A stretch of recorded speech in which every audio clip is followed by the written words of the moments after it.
Scared to Death is explicit in every way. Please take care while listening. Whether thou art a ghost that hath come from the earth, or a phantom of night that hath no heart, or one that lieth dead in the desert, or a ghost unburied, or a demon, or a ghoul, whatever thou be until thou art removed, thou shalt find here no water to drink. Thou shalt not stretch forth thy hand to our own. Into our house enter thou not. Through our fence break through thou not. We are protected, though we may be frightened. Our life you may not steal, though we may be scared to death. Welcome to Scared to Death, Creeps, Peepers, Roberts, and Annabelles. I'm Dan. Hey, Dan. I'm Lynze. We are recording this one back from vacation. We are very excited to be here, very excited for summer camp. Whoop, whoop, whoop. And this is an unusual one where this is take two. We came right back into a tech glitch. Whoopsies. Where the backup thing wasn't working. And yeah, so things went sideways. So if we have moments of, for us, it seeming like deja vu, that is why. Yeah, if the whole time I'm like, wait, I've heard this before. I've heard this before. I heard this morning. This is vaguely familiar to me. So maybe good news. We're warmed up. Yeah. Maybe bad news. This morning, it was definitely the greatest episode of any podcast that's ever happened. The one that we lost. The one that we can't prove. Yeah. It was, we conjured a spirit. There was a spirit told one of the stories. We had the best proof of the paranormal ever that anyone's ever had. We lost that recording. It was wild, cool, and interesting. The dolls danced. The Laylas did a little chorus line on the desk. I levitated. The news. Yeah. They're just doing the little. Your head spun around. No, and my neck is still a little kinked from it. It's like a little whew, it went far. But seriously, that was just that's the only time we've done that. So we'll. So I don't think that's true. I think there's one other episode. Maybe there was one other that something happened. Mm-hmm. Now I kind of don't want this one to be too good though. Yeah. Because then they're like, well, now you should do a dry rehearsal every time. Oh God. Okay, let's make this a really crappy episode. No, it's not going to be crappy. Before we get into the stories today, very cool merch announcement. Really amazing new merch in the Mad Magic store this week. I know I say big things all the time, but this is special. This is the long-anticipated Scared to Death tarot cards. Full set, 78 major and minor arcana cards in a cool, super hardcover Lux box. Sorry if I'm saying arcana. I think we did decide, right, Logan, that was the most common pronunciation? I think so, yeah. Okay. Arcana. Some people say arcana. We did look it up. Mostly it's arcana. Only limited quantities. So be sure to grab yours ASAP. If you're into this, head on over to badmagicmerch.com to check out this killer set. The artwork, the overall design is incredible. That's the thing. It's like you don't even have to be a card user to purchase this because they're so incredible. I mean, the attention to detail, every card is just, they're so, so pretty. I'm like that with a lot of things that are of the occult, where I don't know how they're supposed to work, what it's actually truly supposed to be. I just think that it looks cool, and I like the vibe. I mean, look at the Queen of Wands. Look at how pretty she is. That's awesome. I know, the detail. This box is dope. Oh. And then Lynze has a quick charitable donation announcement, and then we'll move into previewing the stories. All right. Can I play with the cards while you're talking this next part? I don't know. Want to see them. Well, are you going to conjure something up? Maybe. Listen, or maybe I'll get a full house. Don't. This is not 52 card pickup. Don't throw them in the air. Okay. Okay? Because I'm not picking them up. Okay. This month's donation, just as a reminder, is going to the Boy Scout camp here in Coeur d'Alene, where we will be attending summer camp next week. Camp Easton. Yeah, just in my journeys out there to view the space and work on this event, we just recognized that there were some things that they could use some help getting fixed. So we're excited to go out there, have the best time at camp, and then, let them know what good people we are with a lovely donation, because it's going to be a rager of a weekend. And I don't know, they might be nervous after we leave. Like, what are those people all about? So we're excited. I have some cards for you. Okay, what you got? I'm nervous. Oh boy. Literally the first card I threw down was death. Death or the devil? Death. What does that mean? Did you shuffle? Yeah. And I shuffled up and I threw down death. And then I got, oh no. The Hanged Man. I don't know a lot about this. I don't feel like this is a good hand. This is a setup. No, it really isn't. Setup. I had death, the Hangman, and I have justice. What the hell? Someone's getting hanged. You're not doing it right. I hope not. because I feel like that's pretty ominous. I feel like those are not great 3 cards. I have something to tell you. What? Anytime I've had my tarot cards read, which there will be a tarot card reader out at camp, so now you have to do it. Okay. Anytime I've had my tarot cards read, yeah, I always get the Hanged Man or the Death card. Always, my whole life. I got both of them out of the gate. Well, you didn't get it. You were reading for me. Oh no! What did I just do to you? I cursed you. I just cursed you. Oh man. I'm sorry. Are you? Yeah. Okay. Okay. If this was a different show, I was going to say something incredibly sexually graphic. But I know you were. I was going to say something about something dying. Yep. Okay. I knew you were, and that's why I let the air get a little thick for a minute. Yeah. I was letting you process. Okay. Okay. Ready to move on. I was going to put my watch on silent, you guys. I forgot. I'm really sorry. After a few weeks away from recording, it is back to horror for us. Let's preview these stories. I had a fun time tweaking and polishing these stories in Iceland. It was a mystical land over there, the land of fire and ice, and we got to do both. We got to do both. Yeah, you guys, volcano, glacier. We hiked a glacier, hiked up a glacier, like nearly to the top. It was incredible. And then we got to see the most recent volcanic explosion. Yeah, so that fissure eruption. Yep, that opened up and all the lava bubbling out. Wild. Cool and interesting. Okay, I have 2 stories. How about you? I have 12. 12, a dozen stories. Yeah, because I'm making up for like the episode being lost and then starting over. So I thought we should really. It's gonna be a marathon. Are you ready? Oh yeah. Buckle up, buddy boy. I've got 2 stories this week. My first story: some nursing home visitors that maybe maybe you just don't want. Maybe you do. I'm not sure. This sweet little old lady is seeing something interesting. And then my second story takes us to a group of friends who are maybe co-dreaming or having meshing dreams. So we can talk a little bit about what that means, what that looks like, and then share their story. Okay. I'm stuck on, I wish I would have never turned those cards over. Are you okay? I don't like that. Why was it death, the Hanged Man, and justice? Like those seem terrible. Those seem absolutely terrible. Okay, here's the thing. Yeah. I don't know a lot about tarot cards because any of my decks are not of that nature. Like, I don't think they have the major and the minor. They're more like... Yeah. Anyways, I could go on. Okay, so I think that you have to like first separate out the majors and the minors. So I think right now, like what's in that box... It didn't count. I just smashed them all in together because I wanted to show certain graphics while we were talking about the cards. So I don't think it counts. Okay, it doesn't count. Yeah, I think you're okay. I think if I were to shuffle them and then do it over, I would flip one over and it would be like... You're a millionaire. Eternal. And it would be, the next one would be, millionaire. And then the next one would be... Six-pack abs. Yeah, exactly. Okay, yeah, all right. Yeah. First of my 2 stories, not sure where it's set, somewhere in the U.S., but not even 100% sure of that. The lore comes from all over the world, the lore of the Old Hag Syndrome. Can sleep paralysis fully explain this creepy phenomenon, or is it actually some sort of monstrous spirit who can maybe not just haunt your dreams, but torment your real waking life as well? We'll go over some lore and share a supposed modern encounter story. My second story, a short collection of ghost sightings from the U.S.-Mexican border near El Paso, Texas. Spirits seem to proliferate in this area, as numerous claims will illustrate.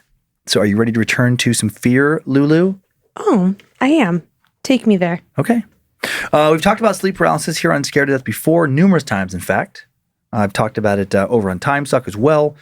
Some think it explains many, if not most, sightings of so-called shadow people. Sleep paralysis is that horrible feeling of being immobilized, suspended between sleep and wakefulness, of feeling something massive pressing down on you, not knowing when or if it's going to stop.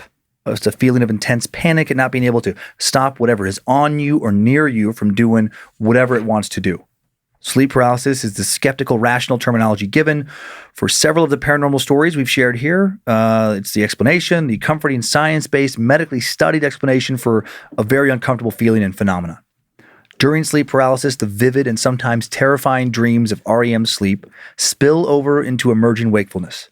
Hallucinations occur and can include out-of-body experiences or sensing and seeing the presence of menacing intruders in one's bedroom. Researchers have proven that a functional disturbance of the parietal cortex may give rise to the common bedroom intruder hallucination seen during sleep paralysis. In the lab, sightings of shadow-like persons have been recreated using focal electrical stimulation of the parietal cortex. But does that explain all shadow people sightings? No, because many are allegedly seen while people are wide awake, and many are seen when the witness is not paralyzed. Also, can every single experience of feeling paralyzed in bed while some nefarious entity is holding you down or otherwise oppressing or menacing you be simply explained away by sleep paralysis? That's obviously impossible to prove. Gut feeling wise, I don't think so. So what other explanations could there be? Perhaps Old Hag Syndrome is one. Not sure we've previously talked about Old Hag Syndrome here on Scared to Death. I did talk about it several years ago in episode 59 of Time Suck, but just briefly. For some, Old Hag Syndrome puts a wrinkle in the commonly accepted idea that shadow people and other monsters that often seem to attack us in that strange space between waking and dreaming are simply the result of sleep paralysis or overactive imaginations. But if it's nothing more than a minor brain malfunction, then why do so many people report seeing the same old woman? No one has, for example, recreated seeing this old woman in scientific studies, over and over again before. Could the old hag be a real paranormal monster? The name of the phenomenon comes from the superstitious belief that a witch, or quote, an old hag, sits or rides the chest of her victims, rendering them immobile. Sometimes people refer to her as the night hag. She is generally thought of to be some sort of witch. And the experience of her is so frightening because a person, although paralyzed, still has full use of their senses. They can see her, they can feel her. Their senses report all sorts of frightening information, right? Strange smells, apparitions of weird shadows and glowing eyes, and the feeling of the oppressive weight on their chest. People from many different cultures around the world have reported experiencing versions of this female entity. In Scandinavian folklore, she is referred to as the mare, a mysterious being related to an incubus or a succubus. The mare is reportedly the damned soul of someone who was once a woman who was cursed to have her body carried mysteriously during sleep without her noticing. In this state, she visits people and sits on their rib cages while they slumber. Fighting her own curse, she acts in terrifying ways because she's interpreting whoever she's riding as being her nightmare instead of the other way around. She attacks you because she thinks you are trying to attack her. Belief in the mare is recorded as far back as the Inglinga saga, written by Icelandic poet and historian Snorri Sturluson in the early 13th century, and based on works from the 9th century. In this collection of old folklore stories, an early Swedish king is killed in his sleep by a night hag set upon him by a witch. The mare made its way into ancient English lore. The word nightmare is derived from the Old English concept of the mare, a mythological demon or goblin, or an old hag, who torments others with frightening dreams. The Gullah people of South Carolina, originating from various African tribes who blended their cultures with Catholicism in that syncretic way during the era of plantation slavery, they reported being attacked by a similar entity they call the Boo Hag. This group believes, or at least once believed, that when a person dies, if their spirit is good, their soul goes to heaven. But if not, it lingers here and sometimes becomes a Boo Hag. This creature is similar to a vampire and is often depicted in the form of an elderly woman. The creature's essence can easily slip into your home through even the slightest of cracks, will do so while you're sleeping, then it creeps around your house until it finds you asleep in bed. The Boo Hag then sits on your chest, sucking all the air out of your lungs, stealing your vitality like a vampire would if it sucked your blood. Reportedly, once the Boo Hag has sucked all the life out of your lungs, it will slip into your skin, use your body all through the night, leaving in the early morning hours. If a Boo Hag visits you in your sleep, you'll be exhausted when you awake in the next morning, but you won't remember having been awake during the night before. And eventually then, you are no more. The Boo Hag will take all your vitality and just completely take your life. In Brazil, a similar story exists about a mythological being called the Pisadeira, she who sleeps. The Pisadeira is described as a tall, skinny old woman with long, dirty nails and dried toes, white tangled hair, a long nose, intense, glowing, piercing red eyes, and rotten greenish teeth that you'll see when she lets loose her evil laugh. Similar creatures called the Alps are known in the folklore of many Germanic European cultures. The legends of this witch-like creature appear elsewhere as well. Is all this nothing more than sleep paralysis, the product of overactive imaginations and strange dreams? Or is there something more at work in at least some of the stories? Why do so many cultures report seeing an old woman? Could it be the same old woman, an ancient entity depicted as appearing slightly differently to people around the world, perhaps due to those it has terrified, viewing it through the lens of their own time, place, and culture, and thus describing it accordingly? And also, what if sometimes this creature is able to somehow reach into our lives, beyond the world of nightmares that occur on the edge of sleep, and into our fully waking hours. That's exactly what the following alleged encounter is about. Time now for the tale of the old hag and the baby. Kyle had long since learned not to take anything his sister said seriously. He loved his sister, Skylar. He really did. He could still remember the day their parents brought her home from the hospital. He was 5, and though his family had expected him to be jealous of the new pink creature now taking up almost all their time and constantly interrupting their sleep, Kyle didn't feel that way. Even as a little kid, he understood that it was his job to protect her, to make her feel safe. And it was a job he wanted, and he was good at it. As the two grew up, though, this job became somewhat more complicated. Skylar was sick a lot as a little kid, and their parents responded in a typically overprotective way. So Skylar began to equate their attentiveness with love. When she made a big fuss, had a tantrum, yelled about something she perceived as being unfair or unkind, they'd come running to protect their baby girl.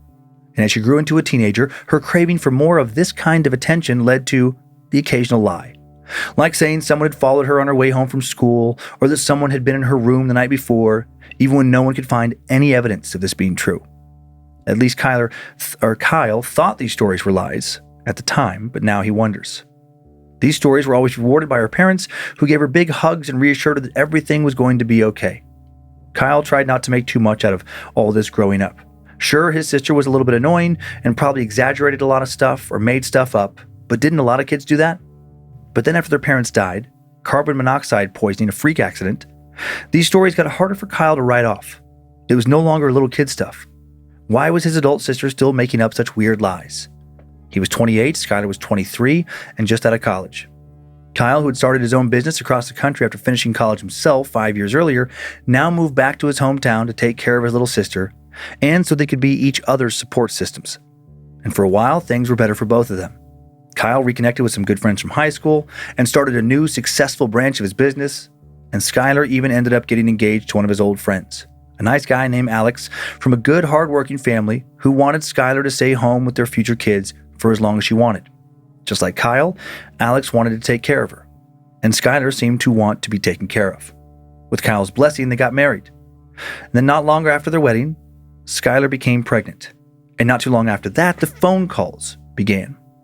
Sometimes it was 4 a.m., sometimes it was 2 in the afternoon, when Kyle was busy meeting clients. Whatever the time, the content was always the same. Skylar would shriek something to the effect of, "You have to come over, she's in my house." And Kyle would say something to the effect of, "Who's in your house, Sky?" Some old woman, she's upstairs. I can hear her. She's looking for me, Kyle." When she made these calls, Skylar's voice always sounded small and scared. The behavior reminded Kyle of how Skylar had acted as a child. He hadn't made a big deal of it then, but now he was getting really sick of it. But because she was pregnant, while he didn't believe anything was actually happening, he also didn't call her out on it. Her pregnancy, he thought, probably added to a whole other layer of hormones to her predisposition towards making things up. And her husband, Alex, was away on business for 3 months. She was jonesing for extra attention and care in his absence. Or maybe her hormones had scrambled her brain a bit, and she truly did think there was someone in her house. The first few times it happened, Kyle went over, proceeding from room to room, looking for this strange woman. The house was, exactly as he'd expected it to be, always empty. After the 4th or 5th time, Kyle could no longer justify jumping up in the middle of the night just to go make his sister feel better. He was an adult with his own responsibilities. He was running a business. And she was an adult. And there was nothing to be afraid of. At least that's what he thought. Soon, Kyle would wish that he'd taken his sister more seriously, that he'd paid more attention to the voicemails he was getting nearly every night now. "Kyle, she's in my backyard. She's standing there. I think she wants the baby. You have to come here. Kyle, please help. I'm not kidding. She's rattling the doorknob. I can hear her. Her face is in the transom. She's an old woman, but so tall. I've never seen anyone this tall before. She's about to get in, Kyle, please." "Kyle, she's in the basement. I think she's looking for the baby's things. I put them down there. She wants the baby. I know she does. Please pick up. I know I sound crazy, but I swear to God." Some of the voicemails were just the sound of Skylar's screams. When this happened, Kyle made sure to come over and check, just not always right away. He'd swing through at a time that was a little more convenient for him, maybe drop by on his way home from work. When he showed up, he was constantly disheartened to see that Skylar looked bad. He'd heard about pregnancy glow, and she seemed to have the opposite. Hollow, dark eyes, pale skin. She even lost a couple pounds. He was getting really worried about her now. "Are you sure you're eating enough?" he asked one day, about 3 weeks after the calls started. Skylar was now 6 months pregnant and should have been showing heavily, but her belly seemed a little deflated, like she was still in the 3rd or 4th month. Then again, Kyle rationalized at the time that he wasn't an expert on pregnancy and she was going to the doctors, and his sister had always been pretty small. "Yeah," she said vaguely, her eyes skittering around the room. "I'm eating plenty, but I wake up starving every day." He could see a pile of dishes in the sink crusted with old food, so he knew Skylar was telling the truth. Maybe she was throwing up a lot? "Tell you what," he said. "Let's go out for dinner tonight. Anything you want. Could be the weirdest craving ever. I'm in. My treat." Skylar gave him a hollow smile and nodded. That night at dinner at an old Italian place they'd loved to go to with their parents before, Skylar ordered a pasta carbonara and seemed in better spirits than he'd seen her the past couple of months, chatting happily about baby names and what kind of birth she was going to have. Kyle didn't really want to hear about his sister's birth canal in that much detail, but he figured it was better than hearing about the old woman he was still certain did not exist. The evening was great. Everything felt healthy and normal until Kyle dropped her off at home. As she leaned over the driver's seat to give her brother a hug, Skylar's eyes went wide. She pointed across the street. "That's her," she said, her voice dropping to a whisper. "Kyle, she's right there, watching us." Kyle didn't know what he was expecting to see. Honestly, he didn't really expect to see anyone. But if he had expected to see someone, it wouldn't have been the neighbor. Not the person he saw on the sidewalk. Or it would have been an old neighbor, not the person he saw on the sidewalk. He only saw a random young woman. Tall, with waist-length black hair, blue eyes.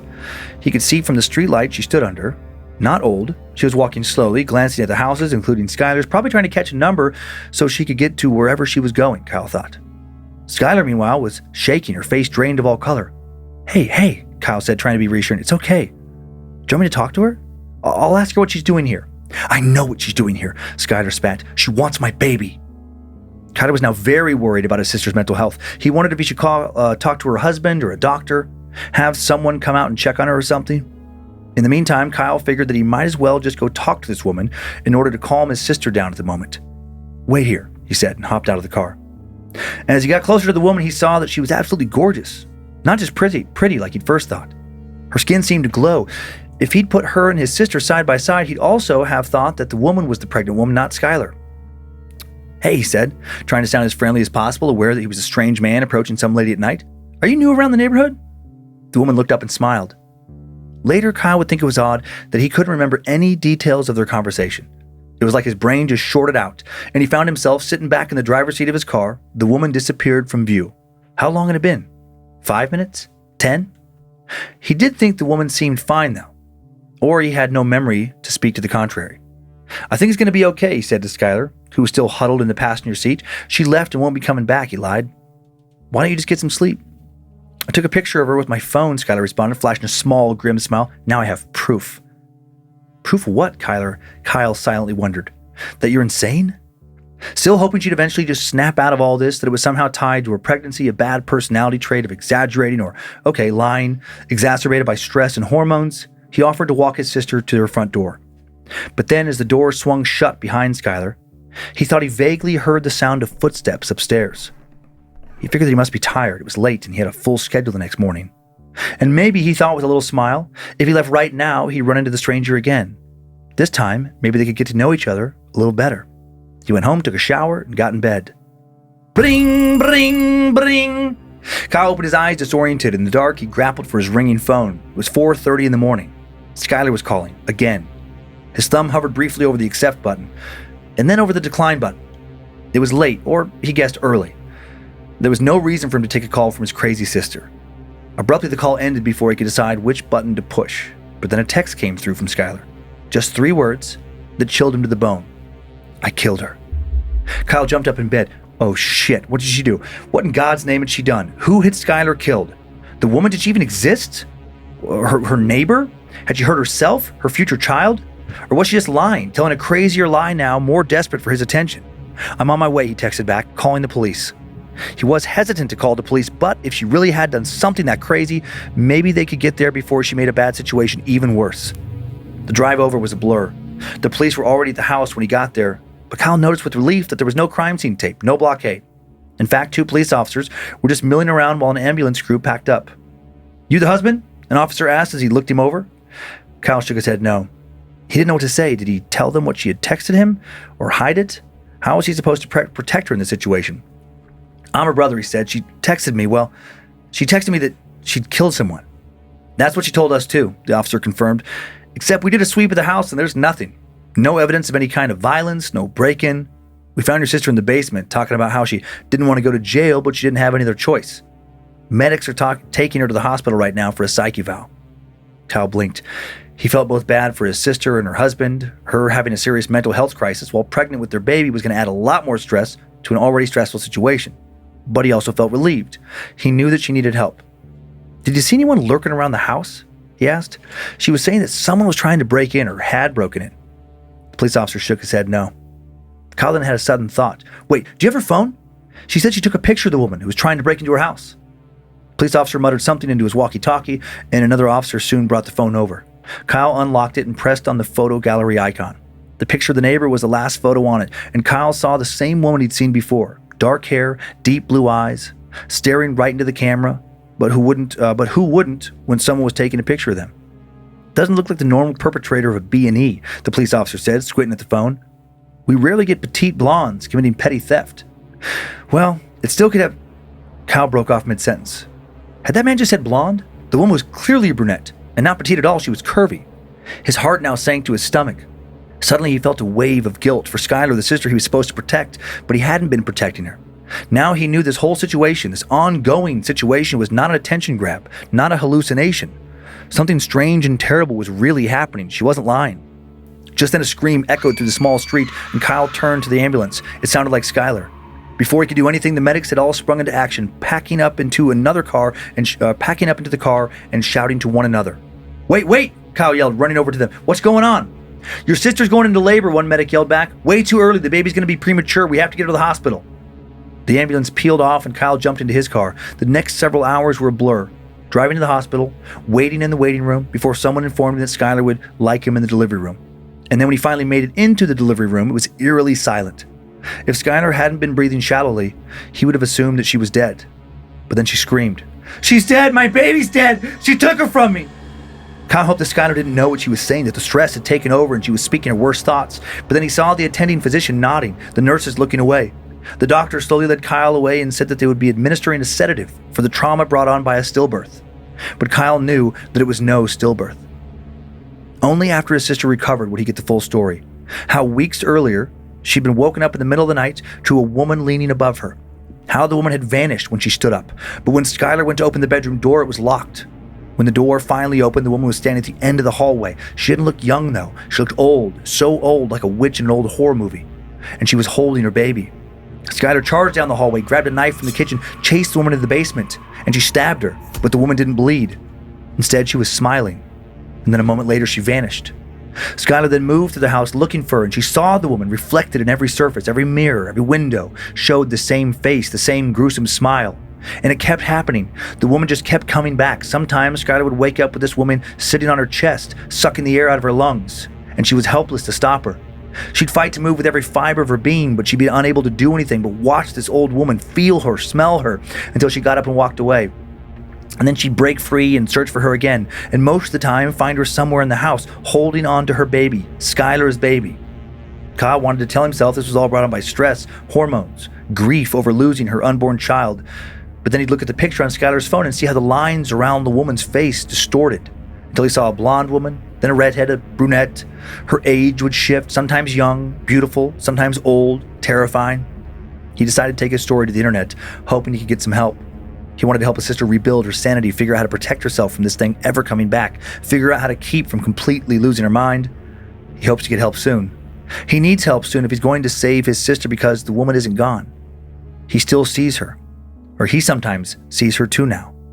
As he finishes his post late into the night, he says she's standing in the backyard watching him. The details of her actual look still hard to lock down. She's holding his sister's baby, and she's smiling. Still scary. Still scary second time around? Still scary. Still uncomfortable. Wow. I don't like that lady. Yeah. She sounds really, really uncomfortable. If I see her, yeah, the whole concept of the folklore of like a witch, Like an actual witch. And someone you haven't done anything to. I know, like what did I ever do to you, lady? But they just have it out for you. And you don't know how to defend yourself from them. It's terrifying. Yeah. And like, does she sit on you? And like in this story, had she been coming for Skylar her whole life? Was it a little bit and a little bit and a little bit and a little bit? Like when someone withers away in death? Yeah. Maybe it's the old hag. And then it just reminds you of like demonic attachment, where like how long, like we've talked about that in a bunch of stories where some, quote unquote demonic entity won't always possess you, but will attach itself to you and can affect others around you. And you don't even notice it yourself all the time, or maybe it just kind of slowly withers you away. I don't have photos, as you know, for that modern story, but I do have photos, some pictures associated with the lore. I didn't know that you didn't have photos. I really didn't. This is a painting, this first one from 1796 called The Night Hag Visiting Lapland Witches. It was a very cool painting. It is. It's the work of Henry Fuseli, a Swiss painter who spent most of his working life in London, and his most well-known works feature supernatural subjects. His most well-known work is this next painting called The Nightmare. I really liked this one. Yeah, me too. I mean, scary. But really well done. Yeah, really well done. He was a master. An illustration of the Boo Hag is this next image from puzzleboxhorror.com. Don't let the Boo Hag ride ya. Yeah, what it says in the corner, yep. And it's a post titled Beware the Boo Hags of South Carolina. Yeah, this one, if you are following along, if you're looking at Instagram or Facebook for Scared to Death Podcast, you'll see this one. It looks like in horror lore, like little like baby doll head that has like the spider arms connected to it. It's like tick, tick, tick, tick, tick, like the way it like clacks against the floor. It's got that creepy arms coming out of my head look. And then finally, this next image is a still from the from a 2019 episode on the Pisadera from the Brazilian series Phantasmagorias, a series of animated short films based on Latin American urban myths and legends that aired on HBO Brazil. Which means you can't get it here. True, I don't think so. Well, I think on YouTube maybe. I don't know. Oh yeah, maybe on the boob tube. Maybe. Or I don't know how that works with an HBO subscription. I mean, it is like sometimes maybe you can I don't know if you could subscribe. Well, you know what? You probably could with a VPN. Oh yeah, with the VPN. Yeah, you get a VPN on your device. It's a lot of work. I know. But you already lost me. You already lost me. But for tech-savvy people, it's not that much work. Well, sounds and then like you can watch content from around the world. But there's already so much content to consume. Like, do you need other content from another place? Some people, if you're doing deep dives on horror and you run out of the stuff you want to see here, I guess you can tap into other countries' horror wells. Are you sweating yet? I'm sweating. No, I'm good actually right now. Okay, it's fine. Everything's fine. Everything's fine. Do you have any questions or before we move on? Well, let's see what kind of notes I have. I made this note about the word nightmare being from the mare from Scandinavia. I think it would be really fun to do an entire bonus episode just talking about lore, where it's not, necessarily a creepy episode. Yeah. But it would just be fun to explore the etymology of where words come from. Like, why do they come from there? Yeah. What's, how do we get the word witch? How did we get the word ghost? What does that mean? Where, where's the first supposed ghost? Like all that kind of. Yeah, the history of the entities. Yeah. As far as the written history. Vampires. Werewolves, Frankenstein. It could be really fun. Some come from the literary world.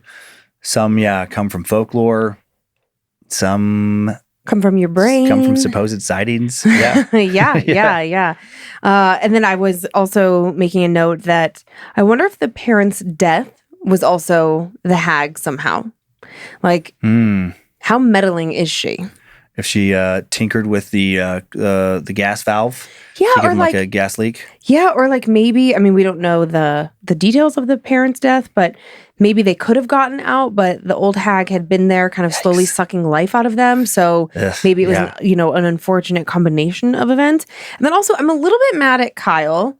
So, my sister's so crazy. Here's the thing. Kyle was single based on this story, and his brother-in-law was out of town. So like, bro, go spend the night at your sister's house. I was a little bit mad at him. Or like, okay, she's having a really hard time and she says she's seeing this thing at her house. Did you ever think to maybe, I don't know, ask her if she wanted to sleep at your house for a night or two and see if that That's true. curbed it. But when he really didn't believe the paranormal stuff, and he'd grown up with her, kind I of know. telling these, I got the feeling that he's just like, he wants to help her, but needs a little separation because she's annoying. But I also got the okay, well, if you want to get more sleep and don't want these 4 a.m. phone calls, then you should definitely have her sleep at your house. Or Because, she's waking you up in person at 4 a.m.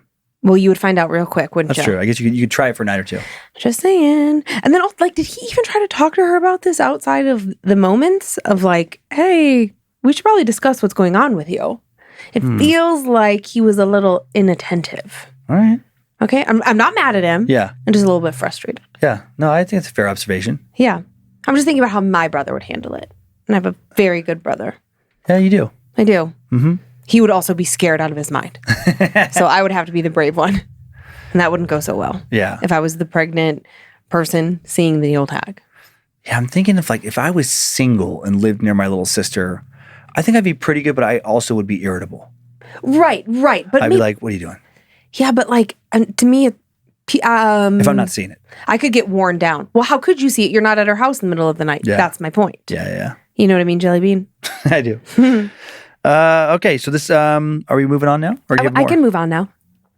This next story, much less involved than the first one, involves a lot more supposed paranormal encounters. You like these types of stories a lot, where it's a series of multiple supposed sightings. A little bit of this, a little bit of that, a little bit of this, a little bit of that. Let's head to Texas and New Mexico to meet some ghosts. Excuse me. Yes. We never talked about my socks Oh, we in this never talked. episode. Yeah. Let's talk about your socks. Really quick. Yeah. I just want to talk about my cute socks from Stephanie Smith. They're purple polka dots with maybe little corgis on them. Uh-huh. And Stephanie gave them, her son turned her on to Scared to Death. And her son and her husband are big fans of you. Oh, that's And nice. Just kidding. And so anyways, they were at your stand-up show in Springfield. the And Ozarks. yep, I loved Springfield so much. And they sent these backstage for me. And I love them. And thank you, Stephanie. Oh, thank you. Okay, sorry. I kept wanting to interrupt you in story one. I was like, I don't forget to say thank you for the socks. For story 2, not much setup. Okay, let's have at it, bro. So we'll get into it pretty fast here.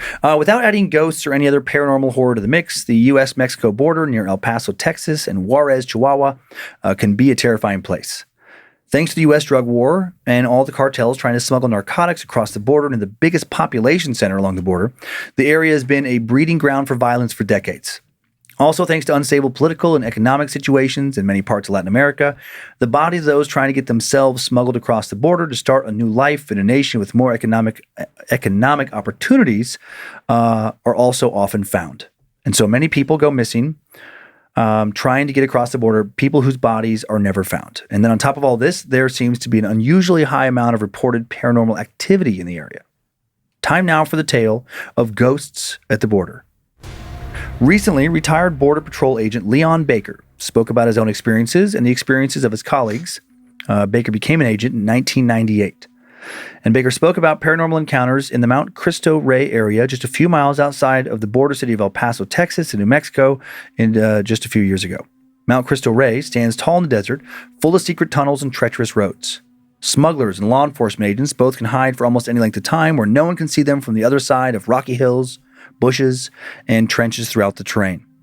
The area is active nearly 24/7, and everyone working there accepts the fact that they're always being watched.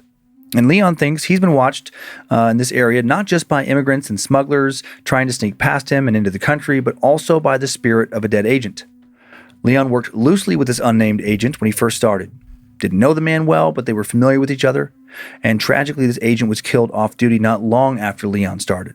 He was an old-timer on the force, and the loss hit everyone around him hard. The man's ashes were spread along the river in the Mount Cristo Rey area. Then one night, not long after his death, Leon was sitting in his truck at around 2 a.m. It was a slow shift, and he was killing time listening to Coast on the radio. Something moved in his periphery, something close, as it inches away right next to him in the passenger seat. Leon quickly spun around and saw, sitting right next to him, the agent who'd passed away. Leon just caught a glimpse of this man before he disappeared into nothing. He didn't have time to process his shock or say anything before he was gone. But Leon was positive he saw this dead agent. Years after the sighting, he could still vividly recall exactly what the man looked like. He was wearing the blue jeans and white shirt that he often wore off-duty, most likely the outfit he died in. One of Leon's friends, another border agent, told him about a terrifying experience with this same ghost he had while sitting in his truck one slow night. The agent was extremely tired, caught himself dozing off a couple of times, and then he was awoken from his sleep when he was startled by the figure of a man standing outside his passenger window. "Don't trust them," the man said urgently, leaning into the truck and motioning to the Mexican side of the border. He vanished as quickly as he'd appeared, right in front of the agent's eyes. The man was wearing the old-fashioned metal badge, too, not the cloth ones that Border Patrol agents wear today, and an older Border Patrol uniform with a cowboy hat. After hearing this description, Leon Baker knew exactly which agent he was talking about, the same man he saw in his truck. And these guys, not the only ones to report seeing the ghost of this agent. According to Leon, half the old-timers he used to work with also saw this man's spirit. Leon was once at a party at the station when he and colleagues were talking about the show Ghost Hunters and how realistic they felt the show was. And then an agent told Leon a story that he'd never told anyone before. He told Leon that one night the apparition of a man, the same former agent, appeared in his truck as well, then disappeared just a moment later. Others shared similar stories. Mount Cristo Rey seems to be a real paranormal border hotspot. In June of 1992, a helicopter pilot and border agent named Louis Stahl crashed into some power lines and landed in a canyon near Mount Cristo Rey. Border Patrol agents went to save Stahl, but he was dead when they arrived.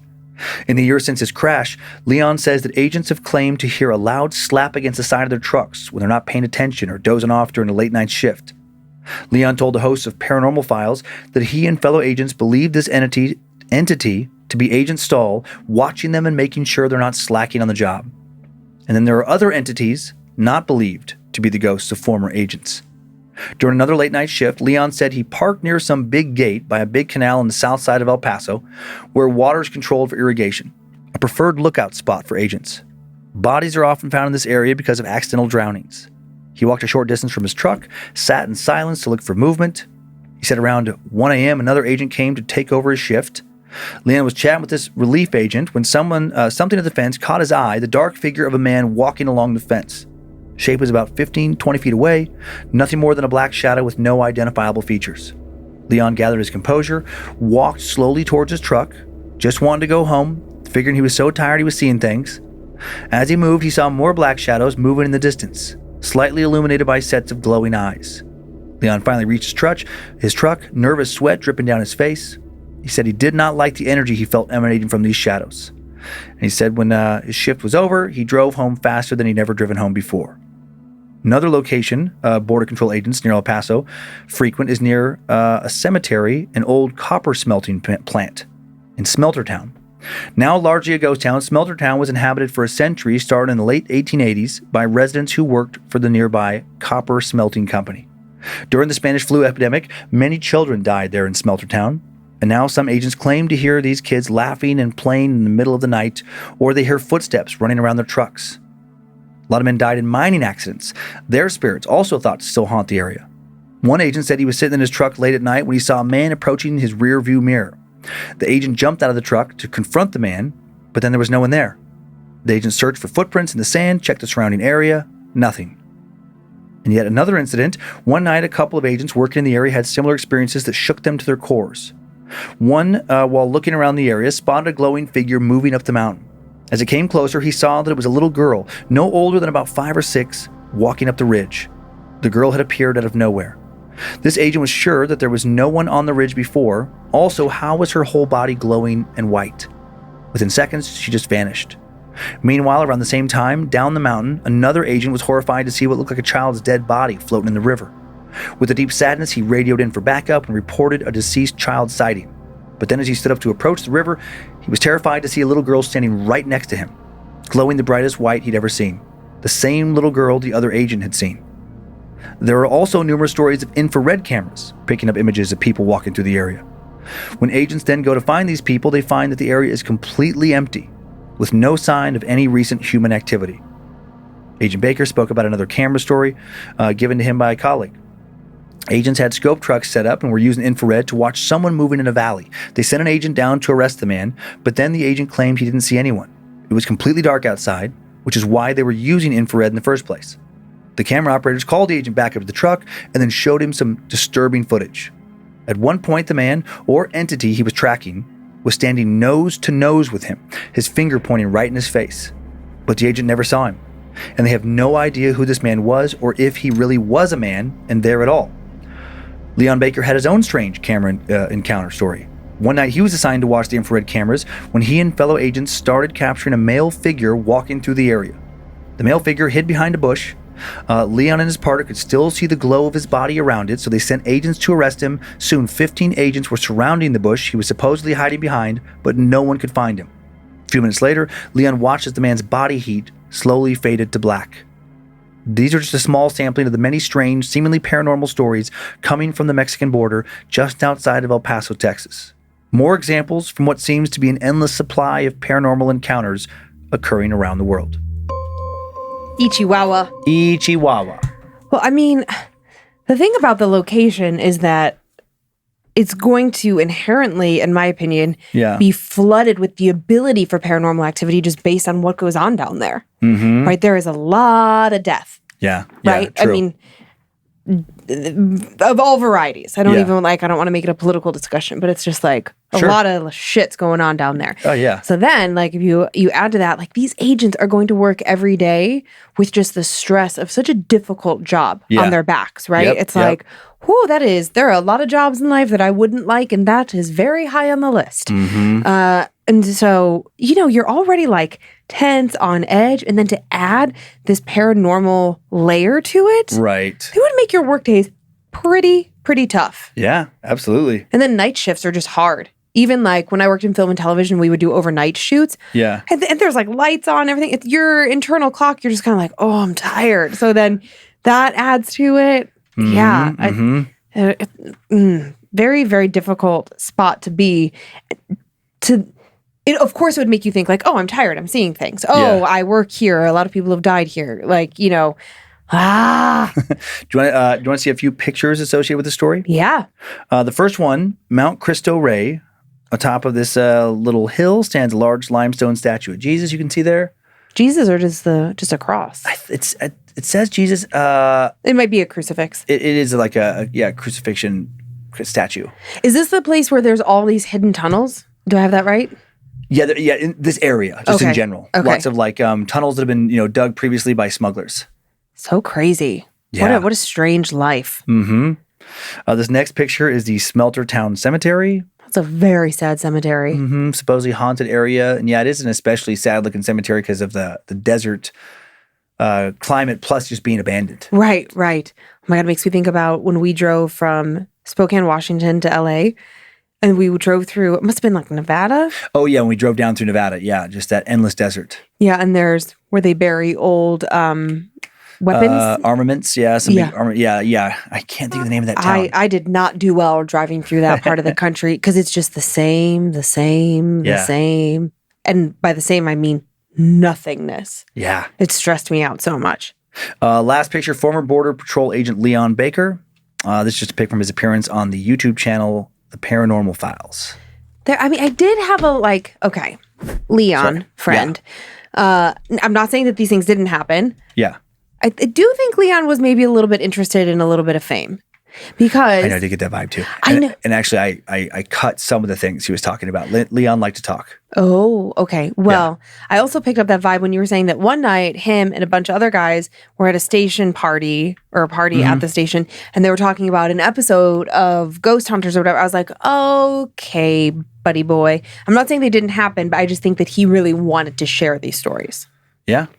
In a broader way. And then there's the thing though of like, did he want to share them because he just has always been fascinated with ghosts and like really wants to be part of that world, or because he happened to really see some stuff? I mean, or a combination of both. Yeah, true. Yeah. The one note that I made that I would like to bring up is that if you found out that other people were watching on infrared and there was something that was nose to nose with you. I know. I mean, could you imagine seeing a photograph of yourself or something where there is something right here? And you had no idea. Oh, God. Even if it was, I don't know, a deceased family member, like something that you wouldn't necessarily be afraid of, that is so unbelievably uncomfortable. Yeah, I like the infrared aspect of that story. Yeah, we have those encounters. We had a really great story a while back. I'd really have to dig it up to figure out which episode it was. But it was somewhere, I want to say in the Middle East, some sort of military covert operation.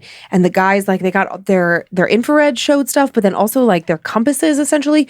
Things weren't working right and they were getting lost and turned around. But then they would see movement with their night vision goggles, but then not. And it was like, what is happening? It was very uncomfortable, very strange.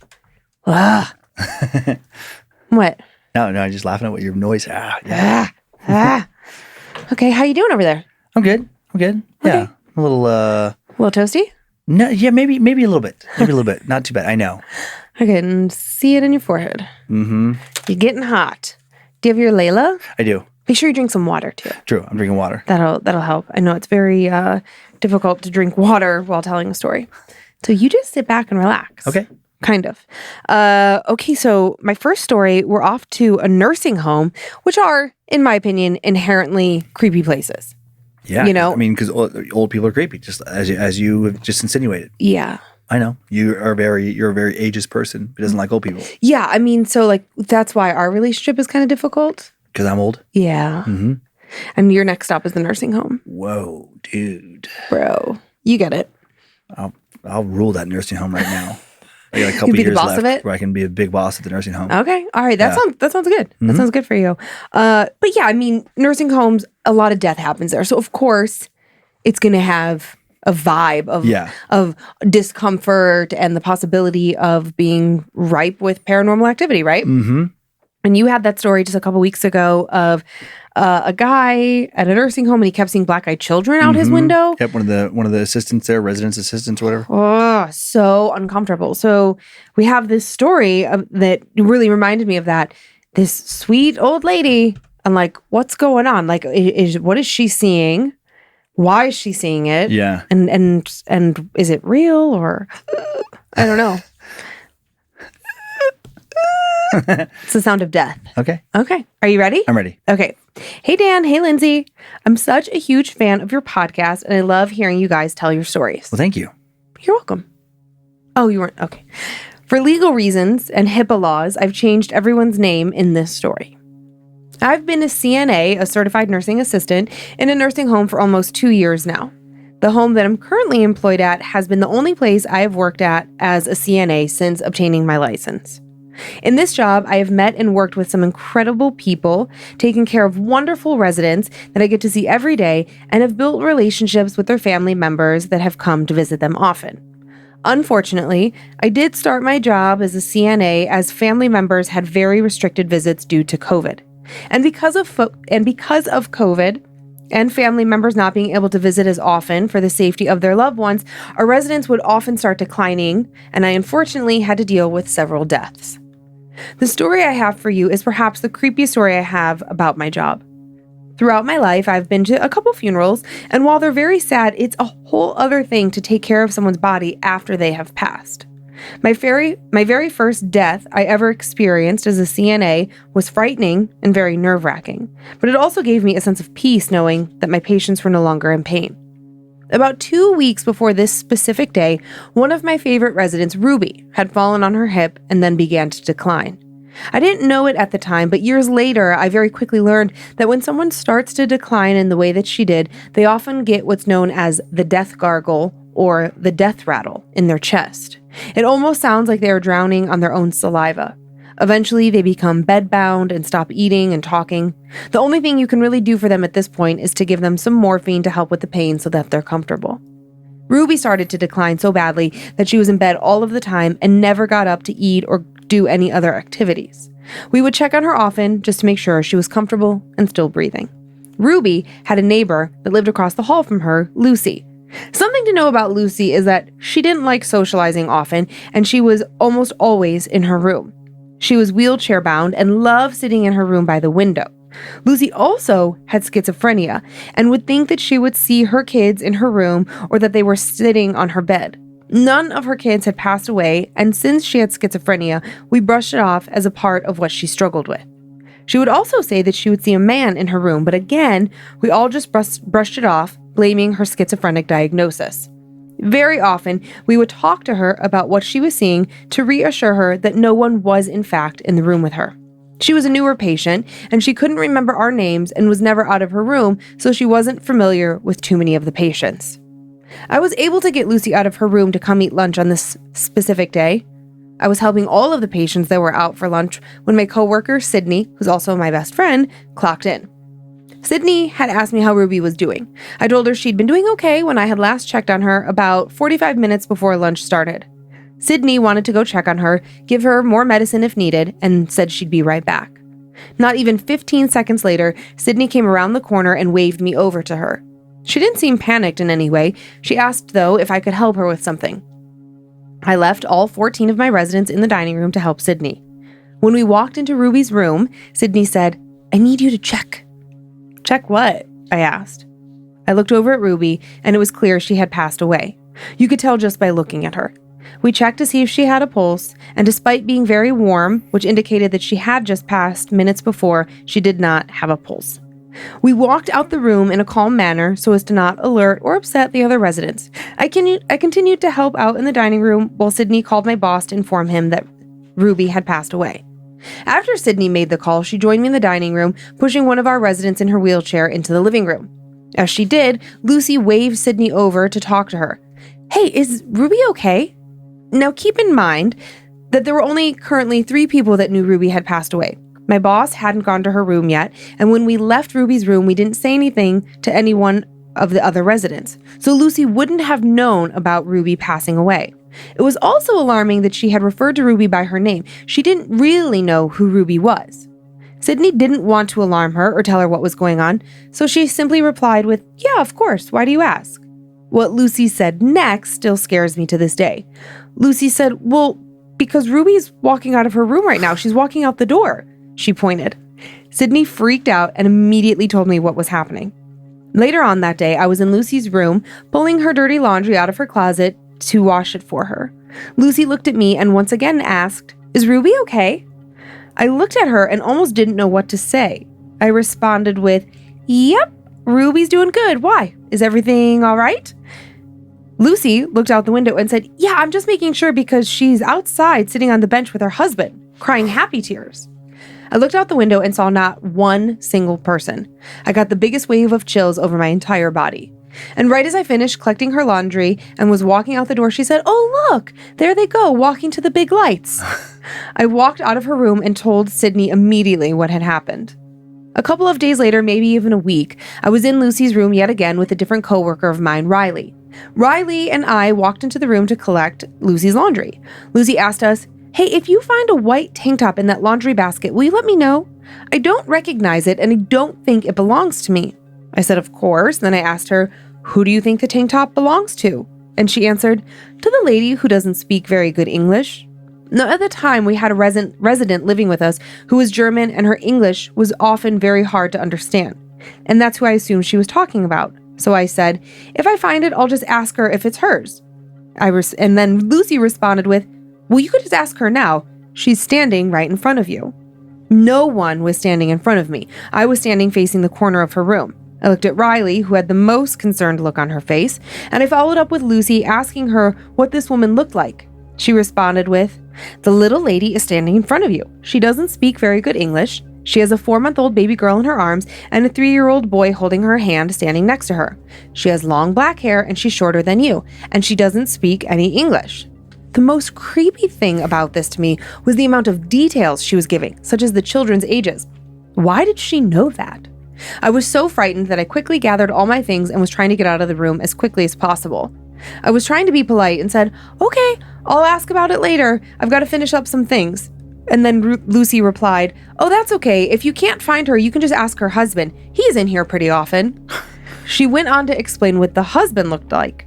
"He's super skinny and very tall. He's taller than that lamp in my room. He has a white face and all black clothes with very long arms. He never says anything to me. He just stands there."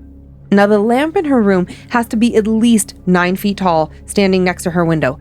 Slenderman, I thought, and I got out of that room as fast as I could. Unfortunately, Lucy passed away about 3 months later after all of this. Both Sydney and I continue working nights together, and we love to scare ourselves by listening to your podcast. Keep up the great work. We love you so much. Thanks, M. Thanks, M. And Yeah, I mean, my response is it is a weird like deja vu thing where it's like, I know. Oh, we had this conversation. Yeah, we did, but that's okay. Let's have it with our fans. Yeah, absolutely. Like just that thing of like the first detail of when she sees this woman, I mean, it sounds like her spirit like leave her room after she dies and then meet her deceased husband out on that bench and cry the happy tears. That's a really like touching moment in the story. Yeah, it's really sweet, isn't it? Yeah, and kind of inspires like hope that there could be something like that out there. Yeah. And then the other lady, it's like I just wonder if she was ever able to see details of the German woman who died in the home, of what that woman looked like when she was younger and what her husband may have looked like. And did she have a boy and a girl, and were their ages the appropriate amount apart? Because then that would line up with the details of what that woman, like that would be crazy if all those deals matched up perfectly. And she's like, oh my God, that's the woman Lucy described. That's the man Lucy described. Those are those kids match up age-wise. But we don't know if the German resident passed away. Oh, I assume maybe in the story, for some reason I linked the woman who spoke with the German accent to the dark-haired woman that was seen by Lucy. Well, I think I can explain the confusion there that comes in. So it's like Lucy, the patient, is seeing this dark-haired German woman in her family, let's say. Right. But the storyteller is saying like, yeah, I would see, I wouldn't, sorry. The storyteller says, there was a German resident there, but she's not saying they're one and the same. And the storyteller never I just says linked those two. That the German resident passed away. So my concern becomes, does Lucy, the resident with schizophrenia, maybe have a close connection to the other side where, yes, she saw the first woman, Ruby, pass away or move on with her husband. Yeah. But now is that sort of like a little portal that opened? Is that a little opening? And now she's seeing something just else? Like some random ghosts that came through? Yeah. Maybe it's entirely different. Oh, interesting. Yeah. Maybe it is Slenderman or some, right. tall, thin. I mean, Hat Man. It could be a lot of things. Hopefully not Slenderman, because that is a creepypasta. And if those things are coming to life now. Well, you just never know, do you? Guess not. I mean, you can dream it. Might be real. Could be. Draw inspiration from something. Yeah, people have seen like creepy stretched out forms that comes up a lot for some reason. Like the sizes are odd with like the shapes, the humanoid shapes are seen too small, too big, stretched, different things. Yeah, distorted. When we were traveling, when we were overseas, I didn't see anything that made me uncomfortable. I never had a single night of thinking like, because we stayed like in some really old places, and I thought like, oh, for sure, like something should happen here if it was going to happen here. Nope. When we got stuck in New York and then we were there anyways, the last hotel that we were at. More modern. Get some weird vibes there. Yep. I had a really hard time falling asleep a couple nights. And then one night I woke up and it just now it could just be my imagination, truly. But it just so happened that there was this really giant painting, the one that was like, when you would sit in that chair and work on I know what behind you're talking about. And it had this like, it was like a... That was a creepy paint. I will say that during the day I noticed it was creepy because it is creepy because it was kind of like modern art where it's like these big broad brush strokes and just like these not very many colors, but within the brush strokes there was shapes, vague humanoid shapes. So it looked like there was two dudes in there. But because I remember thinking like, man, I would hate to see this thing high. Oh, okay. Well, I would think I should really cover that up before I go to bed. We did have one hotel as we were traveling that I did hang something over the mirror. When we were in Edinburgh, I thought... Oh, yeah, I remember you doing that. Yeah, because I was like, because of the kind of mirror it was. It was like an old... Antique mirror. Antique swivel oval mirror. And I thought like, bullshit. You're not ruining my sleep tonight. Yeah. Yeah. Okay. All right. Are you ready for one more? I am. You've never heard this story before, so... Okay. Dreams. Okay, so you had, let's see, one of your stories, we kind of touched on dreams. Sleep paralysis. I know, I do like that we both have stories this episode that touch on sleep paralysis without talking to one another about that. Because it's not like it comes up that often. No, yeah, it's not like we're talking about it every single week. And it's funny that like I happened to pick a story that had sleep paralysis in it, and so did you without either one of us knowing what the other was doing. Our friend Laura would say that's like marriage brain, like marital brain, when you kind of like start to share a brain, kind of. Yeah. Sort of. Well, in that same vein of thought, so there's this thing called like mesh dreaming or like co-dreaming, and it's when two people essentially have the same dream, but what they attribute it to is like, let's say we both watched Freddy Krueger. And then we both had dreams, what we thought were dreams or sleep paralysis moments, whatever. We both the next day were like, oh my God, last night, like the craziest thing happened to me. And it's sort of like shared experience, but you can then point to like, oh, well, we both watched the same thing. Yeah. Right? So it could kind of be that. Well, in this story, I think like what kind of threw me off with this story is that we have roommates living together who have a shared experience but don't have anything to point to say like, well, that's maybe it came from this. Right. And so I really like this story. It really creeped me out. Yeah. I like this one too. All right. Well, let's hear it again. Let's do it. All right. Hey, Dan and Lynze. I only just got introduced to your podcast very recently, so I'm currently binging at the moment. Thank you so much for the hours of fun and creeps. Thank you. In one of your earlier episodes, you mentioned the Hatted Shadow Man or the Hat Man. As soon as he was mentioned, I knew I had to write to you about an experience I had during my university days. I'm originally from Australia, and after finishing my bachelor's degree in Sydney, I moved to Oxford in England to start my master's degree. That's so cool. I know. This was back in 2013. During my time there, I lived in an old Victorian home with 4 other roommates. The house was very old and, like every student home, definitely needed some work. The house was constantly cold, most likely attributed to us being poor students who didn't want to pay for heating, and it was constantly damp and suffered with mold issues. My bedroom was the only bedroom on the ground floor. The rest of my 4 roommates slept on the second floor. I went to bed one night and had a dream that I'm sure I'll remember for the rest of my life. My dream started with me as a passenger on a motorbike. I was in the back holding onto someone who I immediately recognized as being a stranger. For some reason, I instantly knew that I had never met this person. He had on a denim jacket, and all I could see was the back of his head, which was covered in medium-length black hair. We were driving on a large but deserted road during the middle of the day. The sun was shining, and it was incredibly humid. The dream version of myself recognized that we were driving through India, something that I found to be extremely random since I had never been there in real life. Suddenly, we were passing hundreds of shrines that were situated on both sides of the road. As I'm staring at them in wonder of their beauty, I realized that the driver of the motorbike is trying to tell me something. But because we're driving so fast, all I can hear are his muffled words against the wind. I ask him to repeat himself, and he tries yelling again, but I can't make out any of his words. We continue driving past hundreds of shrines as he's continually trying to repeat himself over and over again. I can't make out his words because of the roar of the wind, and we both grow consistently frustrated. Finally, he turns his head to the side and yells out one more time, "You need to wake up. There's someone watching you." And I immediately wake up in absolute horror and fear. I can assure you that I had never felt such an intense sense of fear and dread in my life before nor after. I instantly realized that there is, in fact, someone standing next to my bed. I'm too scared to stare at them, so I only peek at them from the corner of my eyes. It's a tall man in a trench coat wearing a hat. But he wasn't a normal man. Instead, he was a shadow so dark that I was unable to make out any features. He just seemed like one deep, dark void. My instincts were telling me not to stare at him directly. Horrified, I began rationalizing to myself that this was surely a dream or a case of sleep paralysis.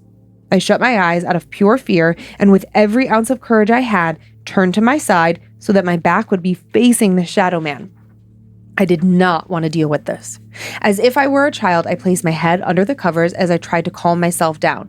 I remember the panic and anxiety coursing through my veins. All I could hear was the pounding of my heart in my chest. I laid there, my hands gripping the duvet cover as I tried to calm down. Surely it was sleep paralysis. Surely. I don't know how, but I ended up falling back asleep. I woke up troubled that morning. I instantly remembered the weird dream or sleep paralysis moment I had had of the shadow man. I stumbled out of bed and made my way to the kitchen, where my roommates were already having breakfast. After exchanging the usual good mornings, I told my roommates that I had had some strange dreams that night. I didn't divulge any details. The roommate, whose room was directly above mine, suddenly exclaimed and mentioned that he too had had a night full of fucked up dreams. Apparently, he woke up in the middle of the night to see a tall black shadow man wearing a hat standing at the foot of his bed. The man suddenly bent forward and began pulling at their duvet, trying to take the cover off of them. My roommate was horrified and grabbed at the duvet, trying to hold onto it as the shadow man kept pulling on it.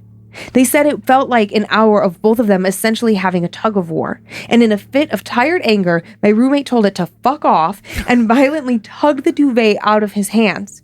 My roommate promptly turned to the side and fell asleep as they figured it was also a weird case of sleep paralysis. After sharing their story, I told my roommate the dream I had. We were all immediately freaked out and spent the rest of the day at the pub as we figured that a couple of drinks throughout the day was probably the best solution to all of this. Neither one of us had that experience ever again. And so that's my story. I'm not sure what actually happened to both of us that night or who or what that shadow man was.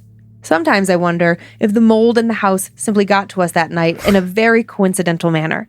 Whatever the reason, I just hope I never wake up to that fear and dread ever again. Thank you so much for listening to my story. Keep the podcast going. I'm loving every moment of it. Thanks, DJ. Oh, thanks, DJ. I love that I knew DJ was not an American student when she said the phrasing of university, spent my days at university. Oh, yeah. As opposed to back when I was in college. Yeah. Like there's just those little phrases, the way that they're different. But how impressive to go to Oxford. Yeah. Yeah, that's such a cool place to go to school. And then, that one clearly if they had been talking about like the Hat Man lore right earlier that day, she would have mentioned that in the story. He would have mentioned that in the story. Uh-huh. But since he didn't, that is really crazy that they would both randomly have Hat Man dreams the same night. Well, and was it dreams or did they have encounters? Encounters, exactly. Randomly have encounters. Yeah, either way is weird. Well, yeah, because DJ starts with saying that he thought he was having a dream, but then feels confident that it was something. Yeah, really saw something. Mm-hmm. Yeah, because he's like, I even tried to tell myself like, it's a dream, it's sleep paralysis. But then I don't know, can the Hat Man just kind of, jump from floor to floor in this house? Yeah, is that a new thing where if the Hat Man shows up at your house to give you a little visit and you're not responding the way he would like, could he just theoretically move on to the next person in your house? Who knows? Yeah, that's it's like Goldilocks and the Three Bears. It's like, try this bed, doesn't work out for you. Try that bed, that doesn't work out for you. Or the porridge, not the bed. Sure. Yeah, it's like, I don't know. Yeah, I don't know either. I can't think of hearing that in other stories of like the Hat Man, going from person to person the same night. I don't even know that I can really pinpoint a story where, I guess sometimes you'll have siblings maybe that share a room that both wake up and see the same thing. Mm-hmm. But for them to be in separate rooms, I think that's what kind of threw me. And I know their bedrooms were, one on top of the other, but they were not in the exact same space. So that's a new detail, I feel like. Mm-hmm. All right. So I guess you could just, sleep in the comfort of knowing that if the Hat Man shows up in your hotel room, and you just ignore him, he will probably just find another guest whoop, to the next floor. You know what I mean? Yeah, it's like a nice loophole, nice defense against the Hat Man. It could be super fun if you find out that that person that was in the lobby that was being really rude, that you don't like them, and then you find out, I know what floor you're on. And you find out that they're just above you. You just kind of send the Hat Man up there for a little visit. All right. Interesting. How great would that be? If you're like, hey, buddy, I'm really tired tonight. Can you go upstairs? Like if you've been haunted by this entity and then you just over for that night, you talk it into moving on to somebody else. You're like, dude, just tonight, can you just go upstairs and just haunt room 514 instead of 414? I mean, they were really rude. It'd be so great. Do you want to start the Annabelles or me? I will go first. We break it up a little bit. Okay. I would like to thank the following Annabelles for supporting us on Patreon and making our monthly donations possible. Nate and Sadie, Ann Lee Rowetz, Adriana Galvin, Cheryl Butler, Angel Carter 26, Karen 062, Saint Clara, James Loving, Rebecca Merritt, Eric Cano, Christopher Irizarry Hernandez, Robert Easley, Robin Greenland, Jack Clausen, Jesse Buick, Melissa Hardin, Patricia Goodman, Amanda Berkeley, Austin Hill, Meg Fitzgerald, Spooktastic, Hannah Bertrand, Cassie Carr, Cody Loomis, Andre Chicatillo. What is big deal? Thank you. And Adair Moon. Nice. Well done. I'd like to thank the following Annabelles: Michonne, Jose De La Torre, Caitlin Edwards, Josie McCoy, Lynze, Mother of Wolves, Ariana Green, Desiree Lopez, Liz Robinson, KJ Bigden, Kimberly Dunford, Dread Pirate Roberts. Nice. As You Wish. Good job. Nice little reference. Jessica Minicilio. Minestrone. Jessica, tough Italian last name. Minestrone. Cielo. Minichiello. Jessica Minicillo. I knew that was coming. Alex and Julia McCann. Sierra Hayhurst. DJ Fetty. Heidi Gerloff. Sabrina. Rubel Gabriela. Islas. Miranda Stalker. Emily Hodgman Richter. Mary Medniola. Jeremy Daniel. Melissa Luna. Tulu. And Lorene. Lorene, like Maureen. 2 E's. Yeah, Maureen, Darlene, Charlene, Lorene. Stop naming your former mother's stepmothers. I was just thinking about names. It is interesting now, today, just because the world is so mixed. Mm-hmm. Like if you lived in some, I don't know, random American city in 1840, you have like 3 or 4 different types of names. Mm-hmm. You gotta get your head around like Irish names, maybe Polish names, yes. Italian names, French names. There might be like some Native American names, but there's not going to be like 80 countries worth of names. Right. Maybe New York City you had a lot, but the further you go west, the less it gets. It's like it's like Scandinavians, Germans, and that's it in this town. And Native Americans. And then, but here, because that's where my brain gets hung up. It's like, okay, I'm going to go into Spanish mode. And then I know the pronunciation is going to tilt this way. Mm-hmm. But then the very next name, is this fucking German? What is this? And then after that, it's like, I don't even know what continent this name's come from. Yeah. Yeah. And then never gets easier. People started naming their kids like Apple.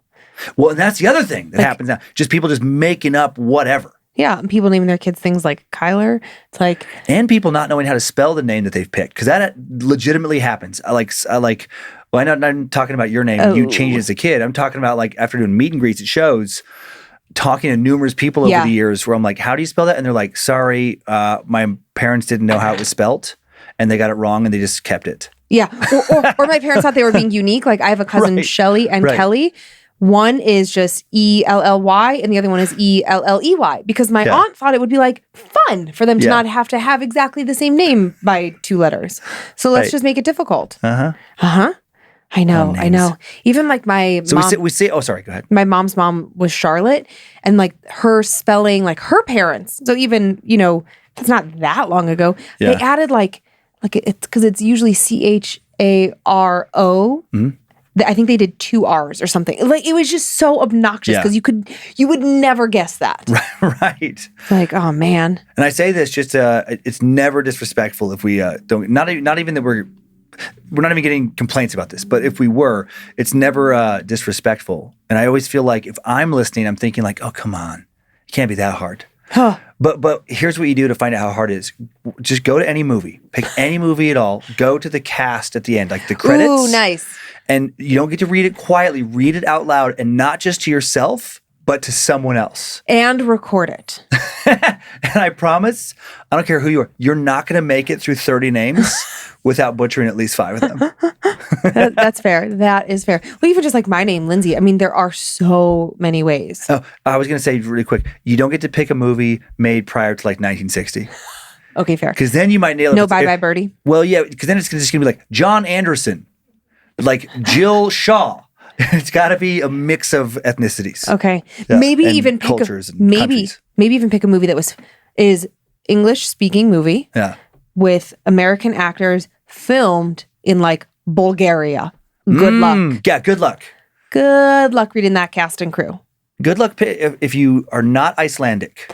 Oh my God. God. Any movie made in Iceland and see if you can read one name correctly. Half of them can't even read it. That we have this. Do you remember that we did this thing? It's called a rib boat, which I'd never heard of a rib boat before, but it was this totally awesome experience. If you ever have the opportunity, we're out on, the open waters and on this like giant, like an inflatable raft, but like hardy. Yeah, very hardy. Like think of like a if you were going to float a river, like that kind of like whitewater rafting kind of thing. But with the big ass engine on the back and more fortified. Way more fortified because they had like seats and blah, blah, like, okay. So, but they can whip you all around. Our 2 guides on that, one of them, she said her name. She goes, you can just call me B because no one can say my name. I don't even know what my parents were thinking. So B, and then it was like B and Bob or something. Like the other girl had shortened her name so short because they were both like, and they are Icelandic people who live on this island. Like it was an island within an island. And she was like, this is stupid. This is terrible. This is a terrible name. So I thank you. All right. Well, I have a few spoopy shout outs. Yeah. To Liam from your mama and your daddy. Happy birthday, you tiny creep. To Corey from Sarah. Thank you for being my rock these last 3 years. To the Beaver from Wally. I love you and I miss you more than I have words for. Ah, gee, Wally. Cute. To Nikki from Tom. I'm sorry. To Nikki and Tom from Tony. Nikki, you are the love of my life. And Tom, thanks for being so awesome. And to Jen from your twin sister, Lynze, who spells her name correctly. Happy birthday, Peeper. Tell that guy in the attic I said hi. Creepy. Lynze has been harassing Jen about like, okay, better be careful tonight. Fun. For many moons. Kind of like how you harassed your sister. Okay. Fair enough. That is our show. Times 2. Fingers crossed. V2. We'll find out soon if this can you imagine if there was a tech then the show you guys is don't cursed. Get it. Then you don't get an episode. Then these stories aren't meant to be heard. Oh my God. That actually would be the most insane thing if there was just one time. Yeah, no matter how many times we told those stories, they wouldn't record. Oh my gosh. That freaked me out. Yeah. Yeek. Eat you. Wow. Thank you for continuing to send in your personal tales of terror to mystory@scaredtodeathpodcast.com. You can email us for everything else, info@scaredtodeathpodcast.com. Thanks to Logan Keith for his work on social media, and again for running badmagicmerch.com, and again for producing and directing today. He's a one-man show out there. Let me tell you. Also, new producer, though, Mystery who's been great. Man. You guys get to meet him at summer camp. Awesome. And then we'll introduce him to everybody else. Yes, summer camp first. Thanks to producer Sophie Evans for finding today's first story, producer Sarah Finch and Olivia Lee, both working on the second. Thanks to Zach Cohen for custom soundbed creation, Heather Rylander for organizing the My Story emails, and to our book editor, Drew Atana, for polishing and preparing the listener stories recently for book number 3. Now going to be working on book number 4. Yes, and we have a whole new system I'm very excited about. It means nothing to you guys, but on the organizational side, I feel very happy. Our new mystery producer is very organized. That's what I hear. I'm going to have to show you something after the show that's going to make you very happy. Is it a spreadsheet? Yeah, it's a tutorial. But the way it's laid out, you're going to be so excited. Snaps. Good to be back in the studio, everyone. Enjoy your nightmares, creeps and peepers. Hope you were scared to death. Bye. If spirits threaten me in this place, fight water by water and fire by fire. Banish their souls into nothingness and remove their powers until the last trace. Let these evil beings flee through time and space. Evil may pass through, but hath no home here within, scared to death.